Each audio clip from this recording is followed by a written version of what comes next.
The Last of Us, Episode 1. So essentially, 20 years after a fungal outbreak destroys the world, survivors Joel and Tess are tasked with smuggling a teenager across America. And the results are heartbreaking. So the series as a whole follows Joel and Ellie as they make their journey across America. It's not only heartfelt and heartbreaking, but it is also brutal and terrifying. They face many monsters and many, many dangerous people. The Last of Us is an extremely popular game, and rightfully so. It has amazing storytelling in it. This is possibly one of the most anticipated television shows of 2023. But also one of the most, I guess, at least for me personally, one of the shows I'm most cautious about because, well, we all know how video game adaptations usually turn out. And thankfully, with episode 1, this is not the case. I myself was very cautious of this. Like, I watched all the trailers and stuff, and I guess it looked good. But I was very cautious. I was like, yeah, I'll watch it and see how it turns out. And thankfully, well, at least currently, episode 1 is really, really good. But episode 1 was really good. It captured the essence of the video game beautifully.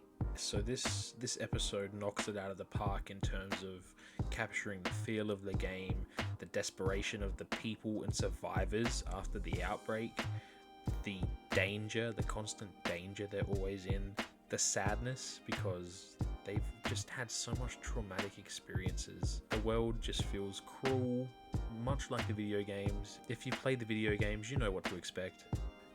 Everyone looks old, tired, worn down, kind of just like you'd expect them to, because they're living in a really harsh reality, so I guess you'd expect them to look just worn out, they look done with life, they are just surviving at this point, they're not living. But yeah, looks wise, setting, tone, the environment, props, buildings, it all captures the essence of the Last of Us games beautifully. Everything's overgrown with vines and greenery, the city's destroyed, buildings are old and just falling apart. That's because the show's created by Craig Mazin and also by Neil Druckmann, who is the writer behind the video game.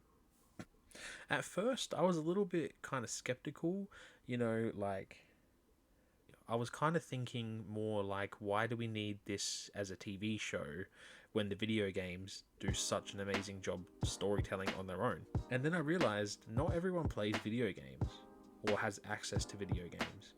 And this is a great way for them to experience the world and the storytelling of The Last of Us.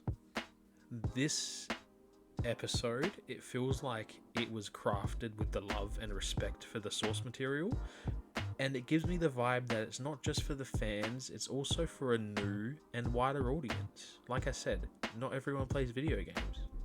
I've played the games, so I knew what to expect with this episode, but it still had me gripped. This episode still gripped me. I was tearing up at some parts. I was on the edge of my seat.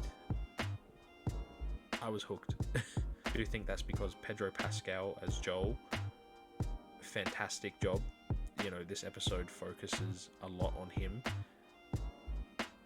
and he knocks it out of the park.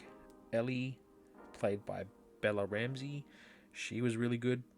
I'm very excited to see more of her throughout this season. I think they both capture the essence of their characters pretty well. Thankfully, they have used Gustavo Santaolla's beautiful, beautiful score that I get shivers and tingles every time that score, the acoustic guitar plays.